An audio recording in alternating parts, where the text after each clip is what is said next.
Capture One offers one of the most powerful and efficient workflows for tethered photography. Shooting directly into a computer for large previews and instant asset management is only a few steps away. To begin shooting tethered, follow these simple steps.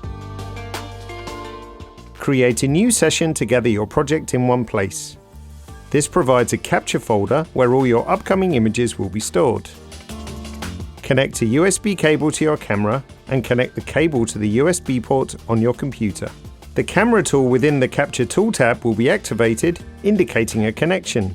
This tool allows you to adjust the different settings on your camera directly from within Capture One. Every new capture will be stored in the capture folder of the session. Per default, the newest image will be shown in the viewer.